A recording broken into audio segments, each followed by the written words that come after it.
capítulo 5 y decíamos que estamos en esta parte más práctica, esta parte donde después del capítulos 1 y 2, donde Pablo hace la defensa, capítulos 3 y 4, habla más de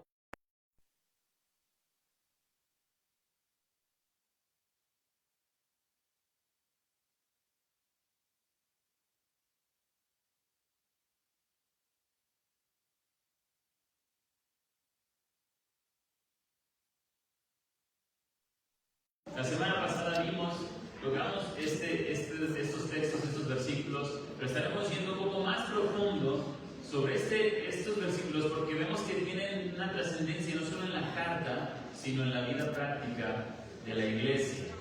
Así que estamos ahí ya en nuestras Biblias y iniciamos justamente leyendo el pasaje que es ahí en Gálatas 5, 13 y 14. Lo voy a leer y ustedes síganme con su vista. Dice: porque ustedes, hermanos, a libertad fueron llamados, solo que no usen la libertad como pretexto para la carne, sino sírvanse por amor los unos a los otros. Porque toda la ley en una palabra se cumple en el precepto: amarás a tu prójimo como a ti mismo. Pero si ustedes se muerden y se devoran unos a otros, tengan cuidado, no sea que se consuman unos a otros. En su libro La enfermedad mortal, Søren Kierkegaard, porque así se dice Kierkegaard, era un teólogo y filósofo danés. Él dice al respecto del ego humano: en su estado natural, el corazón humano intenta construir su identidad alrededor de algo que no sea Dios. El orgullo espiritual es la ilusión de que somos capaces de llevar las riendas de nuestras vidas y alcanzar el valor que creemos poseer y encontrar propósito lo suficientemente grande para no tener que contar con Dios. Ese es el ego humano que el día de hoy vemos como cada vez más personas están justamente dando evidencia de un rechazo hacia Dios. En pocas palabras, la sociedad cada vez más dice en voz alta: no necesitamos a un Dios soberano, a alguien a quien nos guíe nuestro. Søren Kierkegaard afirma que el ego humano se construye sobre algo que no sea Dios. Busca algo que le dé un sentido de valor, una cualidad especial y una sensación de propósito, y se identifica entonces sobre eso. Y por supuesto, como se nos suele recordar, si intentamos colocar algo en el medio, en el lugar que fue hecho para Dios, encontraremos que ese algo va a ser demasiado pequeño contrastando con Dios. Y por tanto, eso va a provocar un vacío en el corazón humano. Como resultado de ese egoísmo, va a ser un vacío cada vez más grande. Porque el ego lo que pretende es decir: no necesito de Dios, yo puedo solo, pero algo debe ocupar ese centro.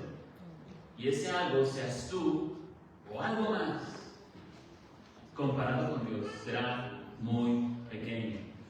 Y lo que quiero que hoy veamos, hermanos, en estos cortos versículos, del 13 al 15 de Gálatas, es justamente, quiero iniciar con esta introducción porque creo yo que en el día de hoy el egoísmo está más presente de lo que lo alcanzamos a ver, de lo que percibimos. Nosotros, cuando vemos que tenemos a niños a nuestro alrededor, podemos ver que ellos son egoístas por naturalidad y muy obvios. Ellos, si tú tienen unas papitas, no están ahí naturalmente de ellos saliendo diciendo: mira, toma, ¿verdad? Quizá algunos muy educados pudieran entender: papá quiere que lo haga, y pues lo hace. Pero la realidad es que son más obvios, su ego y su egoísmo es súper obvio, ¿verdad? Tú les dices: yo tengo 3 hijos y lo veo casi, es el pan de cada día. ¿Cómo les cuesta compartir? ¿Cómo están pensando en sí mismos? Y de hecho el pasaje que leímos decía que la ley se resume en amar al prójimo como a ti mismo. Es interesante que diga Jesús eso, que ames al prójimo. Hubiera dicho: ama al prójimo, pero dice como a ti mismo, porque asume esa parte de nosotros que es que nos amamos a nosotros mismos. Ahora, vamos a ir aclarando ciertas cosas y ténganme paciencia, pero justamente lo que quiero que entendamos es eso. El egoísmo está más presente de lo que percibimos y la solución a ese egoísmo no está en más ley o más libertad, sino está en el Evangelio de la gracia. Y quiero que recuerdes la frase central de este sermón, está resumida en esta frase, que es la proposición del mensaje. Esa es la proposición. Porque Cristo te hizo su Hijo, tú debes crecer en la libertad de amar a otros como a ti mismo. Porque Cristo te hizo su Hijo, tú debes crecer en la libertad de amar a otros como a ti mismo. Y el sermón se divide en dos partes, dos ideas principales. La primera de ellas es llamados a la libertad. Eso lo vemos en los primeros versículos, ¿cierto? Si tú ves de dónde sale este primer punto, de esos primeros versículos, versículo 13, dice, cuando Dios los llamó, querida familia, los llamó para hacerlos libres. Ahí está la primera sentencia, y lo que ya ha venido desarrollando Pablo en el documento de Gálatas es que Cristo nos redimió de la maldición de la ley y nos liberó de la condenación de la ley y nos ha hecho libres, pero Pablo usa esta frase para llevarnos a la siguiente sentencia: pero no deben usar su libertad como oportunidad para la carne. La semana pasada aclarábamos qué significa la carne. Básicamente, o de manera sencilla, son esos deseos pecaminosos. En Gálatas 5, más adelante, Pablo va a describir esa lista de cómo se ven esos deseos, ¿verdad? Enemistades, pleitos, celos, ira, contiendas, disensiones, etc., ¿no? Se manifiestan, esas obras de la carne que están ahí adentro, son manifiestas a través de estos actos.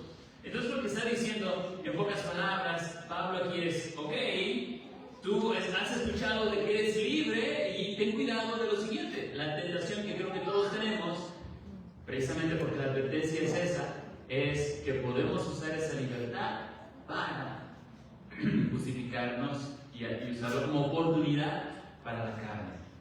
Ahora, vamos a aclarar lo siguiente. Los cristianos somos libertados de la obligación de obedecer toda la ley. Eso sí lo ha dicho. Los cristianos no estamos obligados a obedecer toda la ley. Y algunos se están parando las antenitas y dicen, ¿cómo? ¿Cómo que no somos obligados a guardar toda la ley? Cristo ya no, por Cristo es que ya no estamos bajo la ley. Es lo que ha venido diciendo Pablo en los capítulos anteriores. Cristo ya nos ha hecho libres. La ley tenía un propósito y nos hacía ver nuestra incapacidad. No podemos cumplir la ley porque si transgredimos en una, ya fallamos toda la ley y nos hace culpables. Pero Cristo vino bajo la ley y cumplió toda la ley. De hecho, cuando yo estaba estudiando los evangelios decía, pero a ver, ¿por qué los fariseos le decían, pero es que ¿por qué estos discípulos no se lavan las manos? Bueno, pero cuando ves la ley, eso no estaba en la ley. Eso era algo que los fariseos habían añadido. Un ejemplo, en Israel, no sé si saben que el día de reposo, el Shabbat, cortan el papel de baño, lo cortan el día anterior del Shabbat, porque cortar el papel de baño es trabajar. Entonces lo cortan el día antes del Shabbat. Cuando mi cuñada me decía esto, era como, órale, o sea, es un ejemplo de cómo ellos dicen, ay, pero es que tus discípulos no cortan el papel de baño. No era que Jesús no estaba siguiendo la ley, sino que Él no estaba siguiendo los preceptos que ellos habían añadido a la ley. Pero Jesús sí cumplió la ley perfectamente. Eso puedes estar seguro si investigas y haces un estudio exhaustivo de lo que la Biblia enseña. Cristo cumplió a cabalidad, Él no pecó, no transgredió la ley. Él vino y estuvo bajo la ley, pero cumplió la ley perfectamente. Y porque Él cumplió la ley perfectamente, es que nosotros, a través de la fe, es lo que está enseñando la Escritura, unidos a Cristo, Dios nos ve como personas que hemos cumplido la ley en Él. Cristo nos liberó de esa carga porque la ley te condena. Si tú transgredes, tú eres ofensor. Y si eres ofensor, aquí hay abogados entre nosotros, ¿verdad? ¿Qué pasa con alguien que ofende y transgrede la ley? Necesita un pago por esa ley, una consecuencia. Y la consecuencia de transgredir la ley santa de Dios es la muerte. Pero Cristo nos liberó de la ley y ya no estamos bajo la ley. Pero mira, ¿cómo encaja esto justamente? Ahora Pablo nos está diciendo, versículo 14, que sí debemos cumplir la ley. En el versículo 14 y en sus Biblias no lo van a ver en la pantalla, pero aquí nos dice que tenemos la obligación de cumplir la ley sirviéndonos los unos a los otros. Y el versículo 14 va a decir, ama a tu prójimo como a ti mismo. Entonces, nos liberó de la ley, pero tenemos que cumplir la ley. Bueno, ¿en qué sentido estamos obligados y en qué sentido no? Bueno, la respuesta a la pregunta es si estamos o no estamos obligados a cumplir la ley. La respuesta de Pablo es sí y no.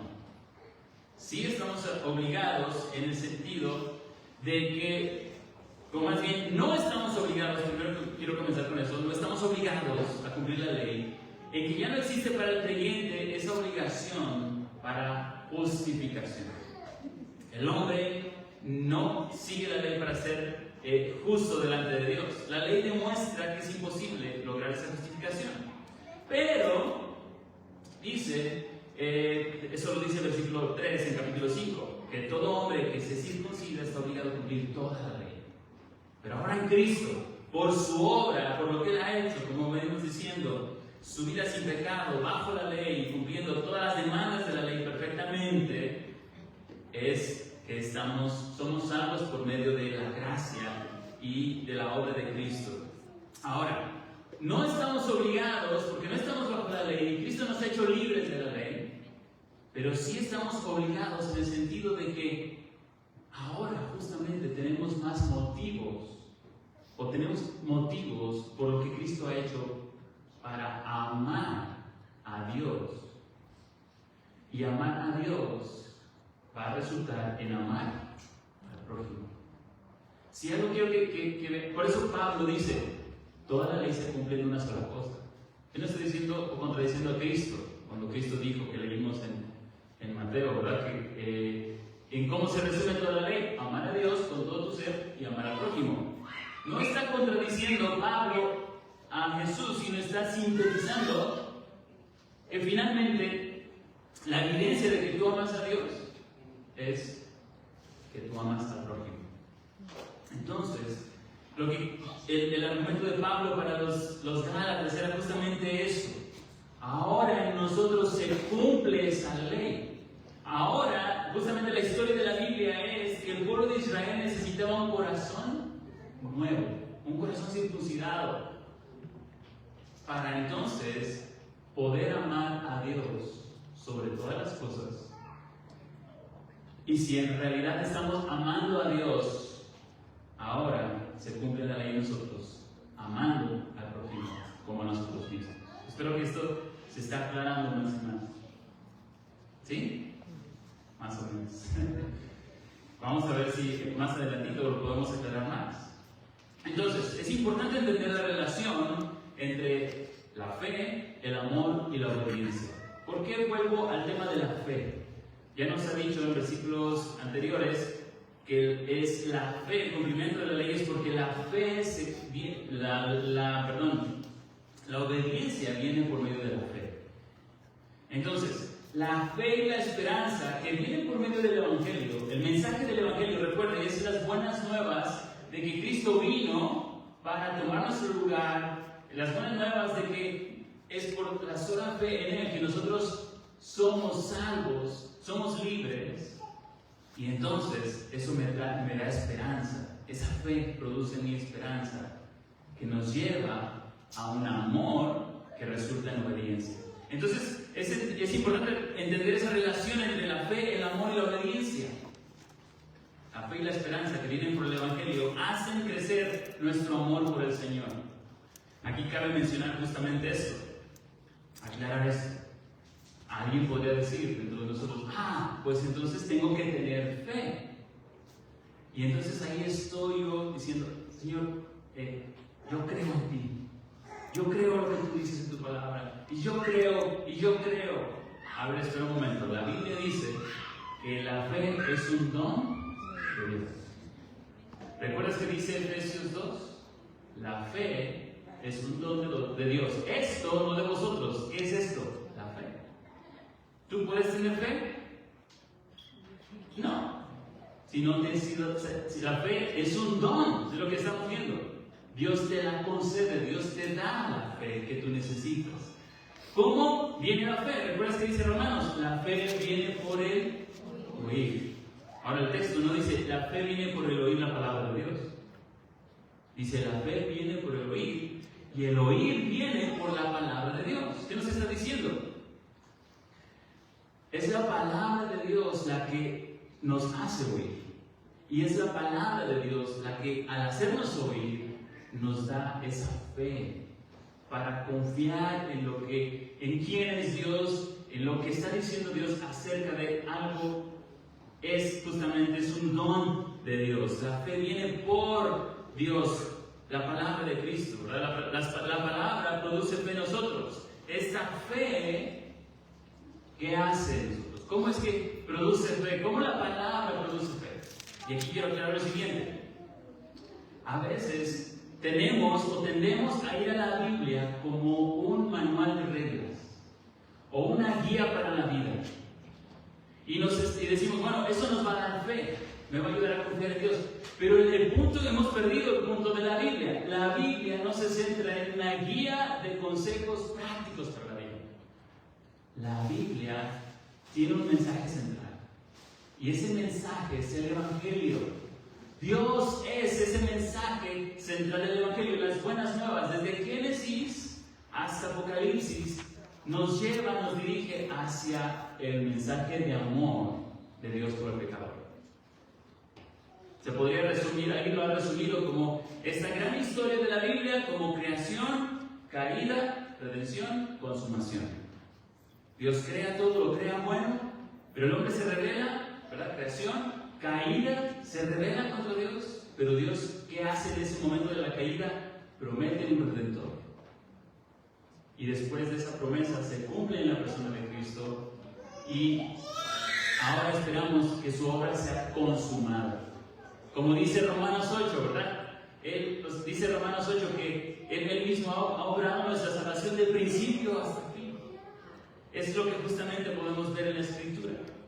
Entonces, tengamos cuidado, hermanos, de ir a la Biblia solamente como consejos prácticos para la Biblia, sino que la necesitamos ver como nos lleva a la persona de Cristo.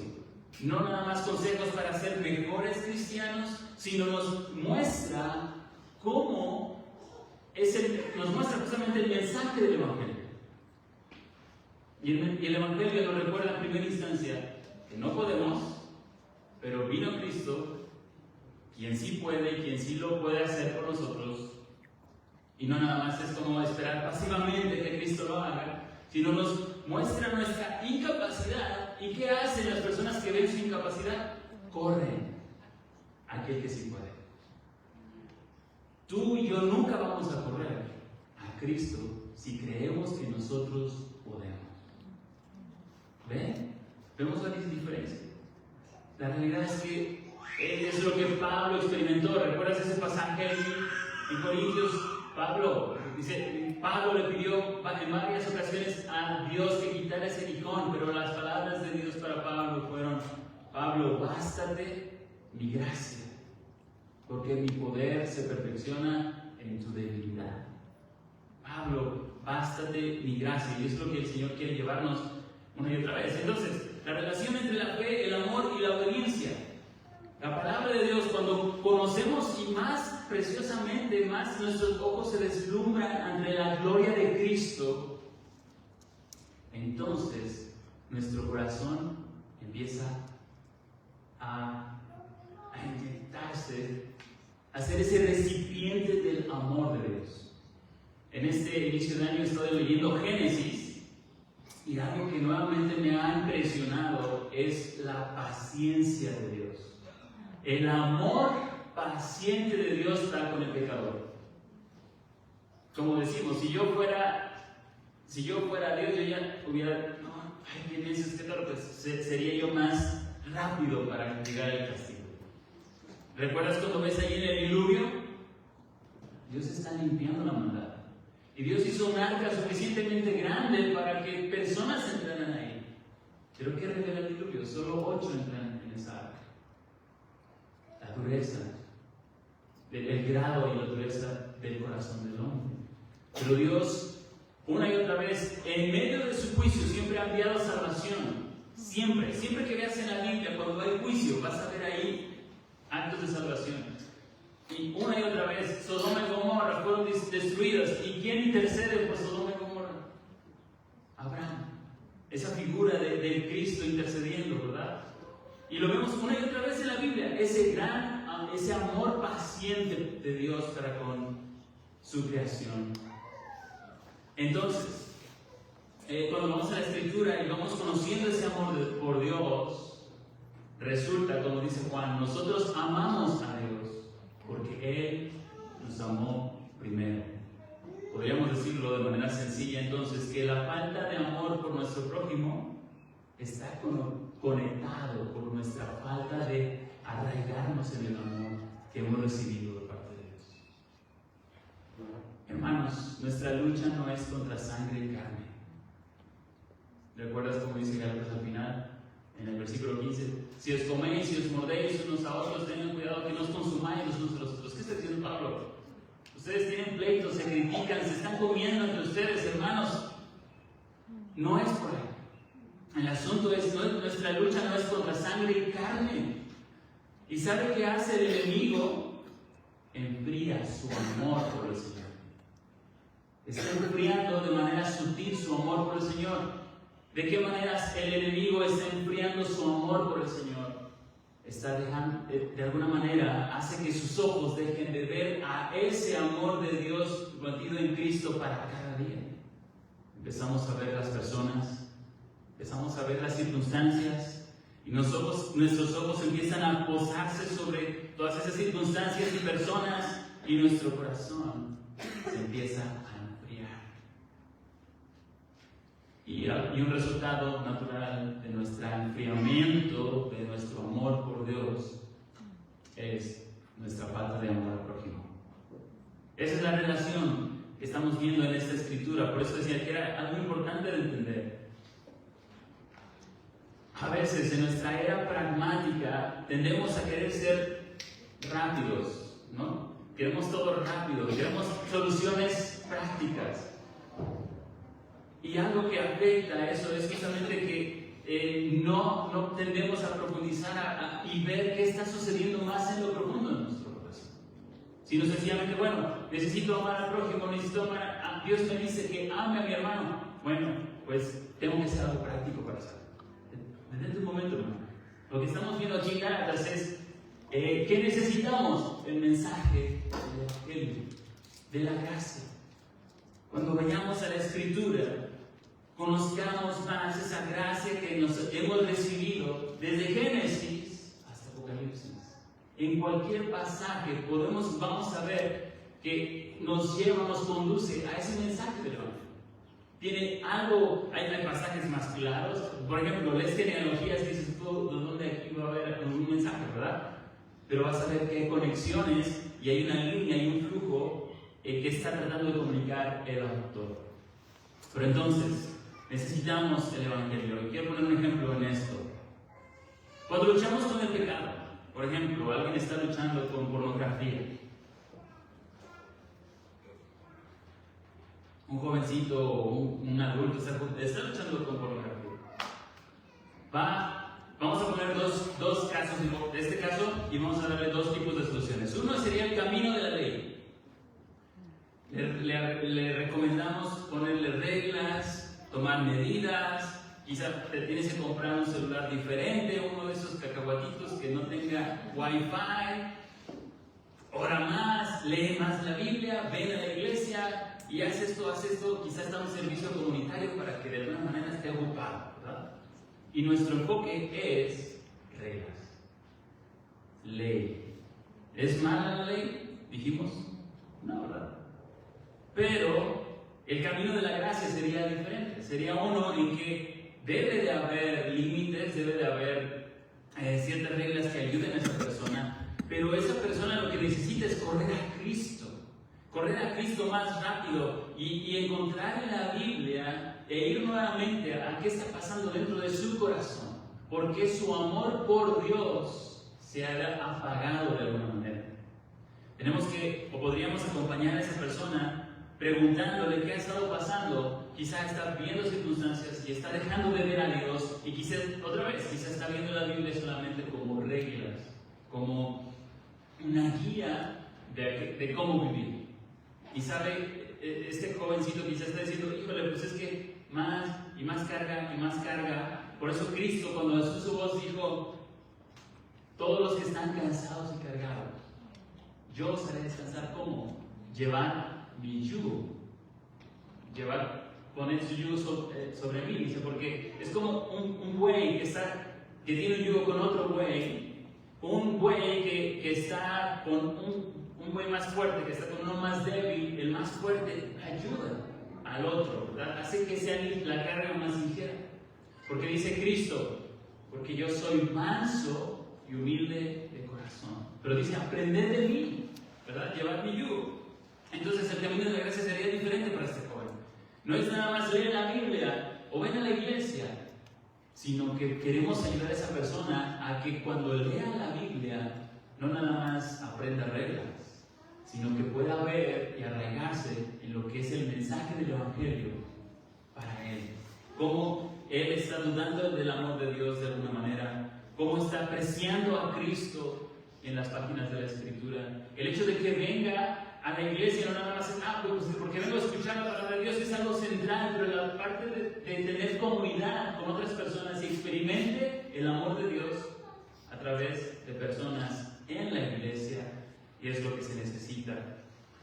Por ejemplo, pasajes que son muy claros y muy contundentes en este punto del Evangelio. Dice Romanos 6 al 8, dice, sabemos esto, que nuestro viejo hombre fue crucificado con Cristo, para que nuestro cuerpo de pecado fuera destruido, a fin de que ya no seamos esclavos del pecado, porque el que ha muerto ha sido libertado del pecado, y si hemos muerto con Cristo, creemos que también viviremos con Él. Así también ustedes, versículo 11 de Romanos 6, consideraos muertos al pecado, pero vivos para Dios en Cristo Jesús. ¿Qué está diciendo Pablo en este pasaje? Está diciendo justamente, porque has sido unido a Cristo en su muerte, tú ya no tienes que obedecer al pecado. Si tú eres esclavo del pecado es porque tú decides someterte al pecado, pero tú eres libre. Tú ya no debes de someterte a esa esclavitud. Por tanto, versículo 12, no reine el pecado en tu cuerpo mortal, sino para que obedezcan sus lujurias, y presten sus miembros al pecado como instrumentos de iniquidad, sino preséntense a Dios como vivos de entre los muertos, y sus miembros a Dios como instrumentos de justicia. Porque el pecado no tendrá dominio sobre ustedes, pues no están bajo la ley, sino bajo la gracia. Pablo, en este pasaje, claramente dice cómo la unión con Cristo es eficaz en la vida de los creyentes. ¿Recuerdas? La fe te lleva al amor, y ese amor te lleva a la obediencia. No usemos esa libertad como ocasión para la carne, dice Pablo, sino para servirnos, para amarnos los unos a los otros. Ese amor va a producir verdadera obediencia. Entonces, una aplicación más aquí en esto que estamos desarrollando. ¿Qué es aquello que si tú lo pierdes, pierdes tu vida? Si dices, yo pierdo esto, yo ya no tengo razón de existir. Si yo ya no voy a la universidad, ya no sé qué hacer, me decía un joven una vez. Es que yo ya voy a graduar de la universidad, y si gradúo, ya no tiene sentido mi vida. Había jóvenes que también habían perdido tenían una relación de noviazgo con una chica y perdieron esa relación y dicen, ya no tiene sentido, ¿verdad? Ya no tengo razón por la que estar aquí. Esas palabras de alguna manera están revelando aquello donde estamos poniendo nuestro corazón, ¿verdad? ¿Qué es aquello que si lo perdemos, perderíamos nuestra vida? ¿Es en verdad Cristo el amor de tu vida? Cuando el Evangelio de la gracia llegó a tu puerta, a tu vida. Fue para ti como, wow, o sea, ahora entiendo por qué Cristo murió, por qué Cristo tuvo que morir, por qué tomó mi lugar en la cruz, cómo Él me amó a pesar de que yo lo rechazaba, no lo buscaba, Él fue fiel. Ese, como dice justamente el mensaje de Juan a las iglesias allí en el Apocalipsis, ¿verdad? A Éfeso, a la iglesia de Éfeso, la acusación de Cristo para esa iglesia es que han dejado su primer amor. Hermanos, Cristo viene pronto. Cristo viene pronto. Ese es el mensaje que nos deja el Antiguo Testamento. Cristo viene pronto, ¿no? Él viene y su venida es segura. Y como Cristo viene pronto, lo que tú y yo, donde debemos ocuparnos, donde debemos invertir nuestro tiempo, donde deberíamos de invertir nuestra vida justamente es en cultivar, cuidar nuestro amor por nuestro Salvador. Conocerlo por cómo se revela en su palabra. Conocer más ese mensaje del Evangelio que nos arraiga, que hace desviar nuestra mirada, en vez de ver las personas, en vez de ver las circunstancias, nos hace voltear a ver esa cruz. Porque en esa cruz encontramos, como dice Pablo, el que no escatimó a su propio Hijo, ¿cómo no nos dará todas las cosas? Es en esa cruz donde recordamos justamente el amor de Dios a pesar de nuestra rebelión y necedad. Cristo se quedó en esa cruz a pesar de saber de que tú le traicionarías una y otra vez. Dice Romanos justamente 5:10 que Cristo murió por sus enemigos. Cuando tú y yo, siendo sus enemigos, Cristo murió por nosotros.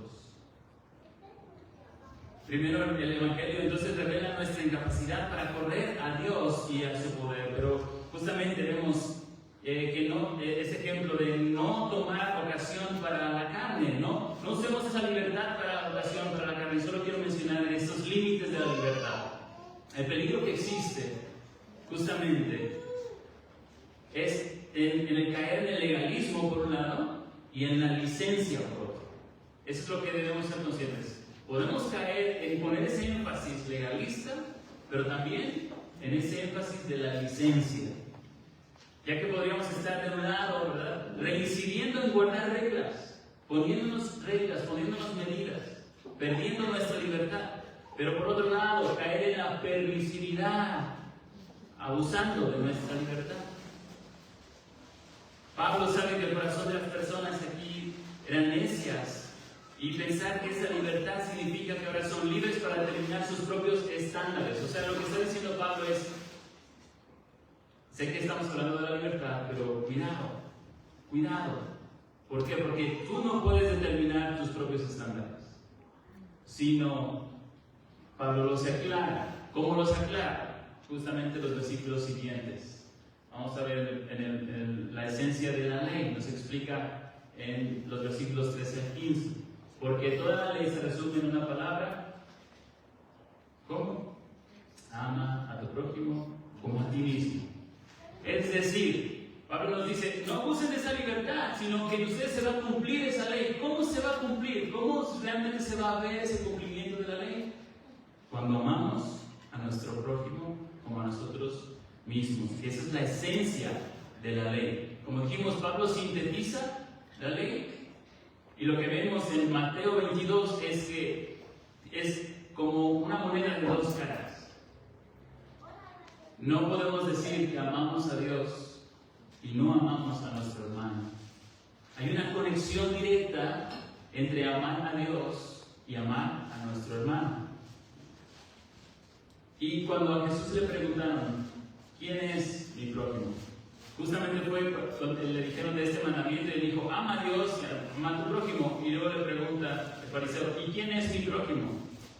A lo que Jesús responde con la parábola del buen samaritano, donde ponía en perspectiva que este samaritano, siendo un enemigo de los judíos,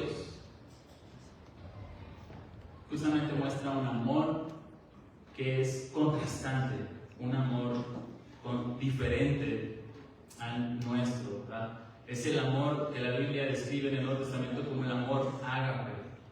Quiero aquí aprovechar para definir un poquito sobre este tema del amor, para no quedarnos como de manera ambigua. ¿Qué significa entonces amar? Porque estamos hablando de, bueno, toda la ley se resume en amar.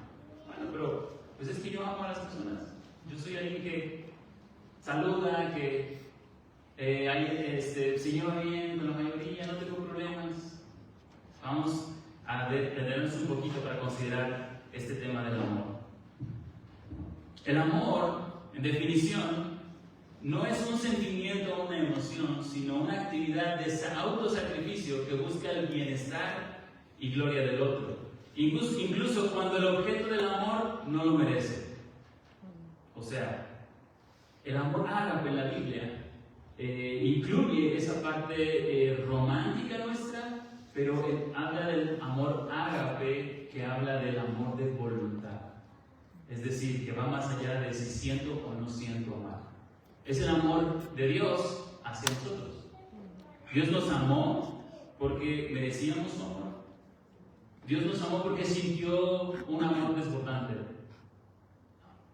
Dios decidió amarnos cuando no éramos merecedores de ese amor. Dios nos amó fielmente, a pesar de que nosotros no éramos objetos de ese amor, sin atractivo.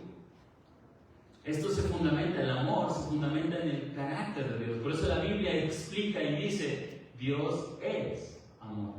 En esencia, Dios es amor. Dios ama perfectamente. Su amor no cambia, no puede cambiar, no aumenta, porque no puede aumentar, no puede descender. Es perfecto. Ese es el amor de Dios. El amor nace de una relación eterna entre el Padre y el Hijo y el Espíritu, porque Dios en esencia es amor. Dios no necesitó crear al hombre para amar. Él estaba bien y existía perfectamente como Dios trino, sin necesidad del hombre. Pero Dios, porque es amor, decidió crearnos y ser objetos de su amor. Ser objetos, ser recipientes. Cuando nosotros no hicimos nada en absoluto para atraer sus ojos a nosotros, Él sencillamente nos miró y decidió amarnos.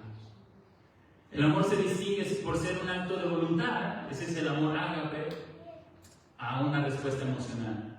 Y esto nos ayuda, hermanos, porque nosotros, naturalmente, como decimos, somos egoístas y nos amamos a nosotros mismos. Eso es lo natural en nosotros, pero la gracia nos rescata de nosotros mismos para poder amar así como Dios nos ama. ¿Escuchaste bien eso? La gracia nos rescata de nosotros mismos para poder amar de la manera que Dios nos ama. ¿Cómo? Cuando alguien merece tu amor, se lo das, pero cuando alguien no merece tu amor, respondes en la gracia, amando. Ese es el amor radical, ese es el amor ágape, que tiene su origen o raíz, o bueno, más bien decir, abundar un poco en este sentido, en este siguiente punto. El sacrificio de Jesucristo es la definición suprema del amor. Ese sacrificio de Cristo es la definición suprema del amor. En este amor no es una tolerancia ciega al pecado, ¿verdad? No es como que Dios dijo, bueno, voy a pasar por alto los pecados y ya, sino que su sacrificio satisfizo la justicia y santidad de Dios para salvar al pecador. ¿Te das cuenta? No nada más es como aquellos que vieron esa película de Mel Gibson, ¿recuerdan el título de esa película de Cristo cuando es La Pasión de Cristo? Leyendo yo de un autor justamente del Evangelio, decía, muchos vieron esa película y salieron llorando y dijeron, ¡ay, qué padre! Constreñidos por ver esas imágenes crueles que mencionaban algo de lo que sí fue realidad, pero el asunto no nada más es ser conmocionado por ese acto, sino saber lo que estaba pasando ahí en esa cruz. Que Cristo no nada más dijo, bueno, yo muero por el pecador y paso por alto tus pecados, sino que Él justamente está cumpliendo esa justicia en nuestro lugar, a nuestra cuenta. Ese amor genuino no se regocija de la injusticia, sino en la verdad, como dice 1 Corintios 13. O sea, que un amor genuino va a resultar en obediencia, va a resultar en verdadera obediencia, obedeciendo los mandatos de Dios, buscando el bien espiritual y moral por encima de la complacencia sentimental. Este amor no es natural en nosotros, como ya hemos dicho, sino se necesita el poder de Dios mismo en la persona del Espíritu Santo en el creyente. Como dice Gálatas, ¿verdad? Mas el fruto del Espíritu es amor. Se necesita ese poder sobrenatural para amar como Dios ama. No podemos amar por nosotros mismos, sino necesitamos la gracia de Dios para recordarme que soy amado en Cristo. Hermanos, ciertamente el mensaje podríamos resumirlo así por el tiempo. Quiero concluir con esto. Nos cuesta amar. Es difícil amar. Y sabe, va a haber circunstancias que Dios quizá ya ha puesto aquí, o va a poner, o está poniendo, o va a poner en nuestras vidas para ejercitar ese amor entre nosotros. No cuando todo esté bien, sino cuando haya situaciones difíciles, decepciones. Cuando haya una decepción en la iglesia, hermano, pon tu mirada en el Evangelio de la Gracia, que te recuerda que esa es una oportunidad para morir a tus emociones y recordar que tú, unido a Cristo, ahora por el Espíritu Santo en ti, por conocer y abundar en ese amor que has recibido de Cristo, tú puedes amar cuando te es difícil amar. Cuando te es difícil amar. Esposo, en la semana vendrán momentos que será difícil amar a tu esposa. Será difícil. Hay cosas que yo sé, maridos, yo soy uno de ellos también, que hay cosas que me cuestan más de mi esposa. ¿Y qué pasa cuando hay cosas que me cuestan de mi esposa? Soy impaciente. ¿Y sabe que justamente la impaciencia que es? Falta de amor. Porque el amor es paciente. Cuando tú incluso podrías justificarte por lo que sea y decir, no, es que esto lo necesita ella, y le voy a decir esto porque si es impaciencia, ¿qué dice el versículo? No estás amando y por tanto no estás cumpliendo la ley. Estás siendo desobediente, aunque lo hagas con buena intención o aunque lo hagas pensando que eso será su bien. ¿Se dan cuenta cómo este mandato resume todo la ley? ¿Cómo? Amando a otros. ¿Qué dice 1 Corintios 13? Nos describe el amor. ¿Cómo quieres saber cómo si en verdad estás amando? Recuerda 1 Corintios 13. Porque el amor es paciente, benigno, no tiene envidia, no hace nada indebido, no busca lo suyo, no se envanece. Eso es amar. Entonces, en la semana, cuando esposa, ahora con las esposas, te cueste amar a tu esposo porque estás siendo pasivo una vez más de las tantas que has sido pasivo, esa es una oportunidad para que recuerdes este pasaje, para ir a la cruz, recordarte el amor que has recibido en Cristo y amar cuando es imposible para ti amar. Y esto puede aplicar en escenas en la semana, que nos sea difícil amar a nuestro vecino cuando hace ruido molesto, cuando vamos manejando y ya se nos metieron, cuando estamos en la calle y vemos algo difícil. Hermanos, el Señor quiere que abundando en el Evangelio y creciendo y arraigándonos en el Evangelio, formar en nosotros personas que cumplen su ley de manera perfecta, así. No digo perfecta, digo de esta manera, como Jesús lo explica, ¿verdad? Amando a nuestro prójimo como a nosotros mismos. Y como dice el versículo 15, si os coméis, os mordéis, cuidad que no se consuman unos a otros. Justamente cabe en este contexto. La crítica es falta de amor. El estar comiéndonos, hablando mal unos de otros, está indicando esa ausencia de la ley cumpliéndose en nuestras vidas. Pero el amor que va abundando en el perdón, en el ayudarnos, en el servirnos unos a otros, en el ver por otros, en el recordarme que el hermano me pidió orar por esta petición y en la semana estoy orando por él y viendo por él, en velar los unos a los otros, morir a nosotros para servir al otro. Es allí donde su ley será cumplida y donde Él será glorificado a través de su iglesia, que estará predicando el Evangelio de una manera viva y eficaz aquí presente. Señor, oramos, pedimos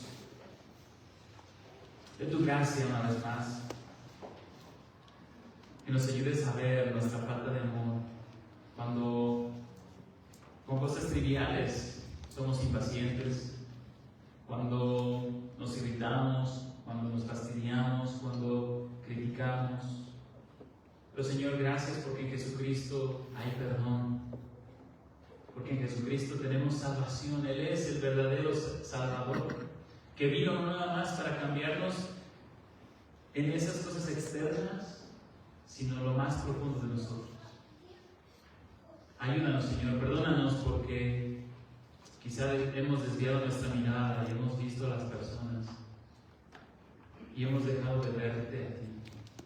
Y ayúdanos, Señor, a buscar en la semana, ser controlados por tu Espíritu Santo, ser llenos de tu Espíritu Santo, dando fruto, siendo pacientes los unos a los otros, misericordiosos los unos a los otros, sirviéndonos los unos a los otros. Quieras tú, Señor, concedernos esa gracia en nuestra iglesia, en nuestras familias y en cada uno de los que estamos aquí. Porque te lo pedimos en Cristo Jesús. Amén.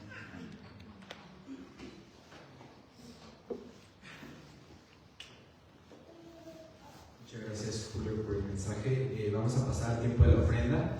Pero antes de eso, bueno, quiero hacer un pequeño paréntesis y agradecerles a todas las mujeres el día de ayer por organizarles un baby shower a Lulu y a mi esposa Fer. Muchas gracias por este tiempo y sé que la pasaron muy bien y les agradecemos mucho.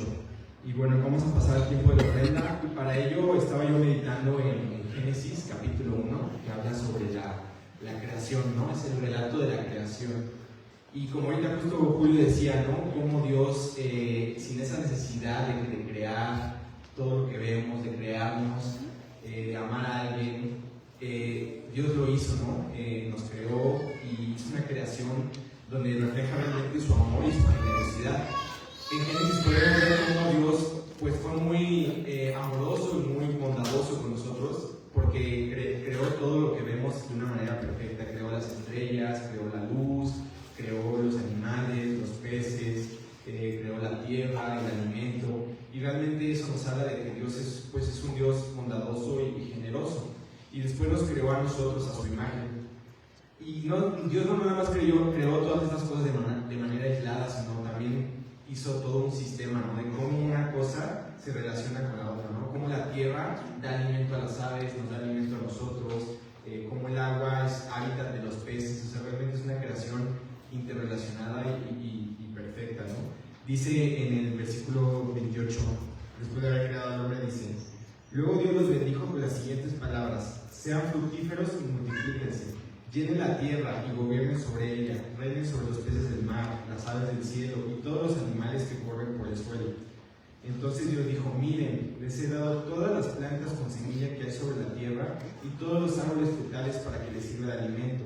Y he dado toda planta verde como alimento para todos los animales salvajes, para las aves del cielo y para todos los animales pequeños que corren por el suelo, es decir, para todos los que tienen vida. Y eso fue lo que sucedió.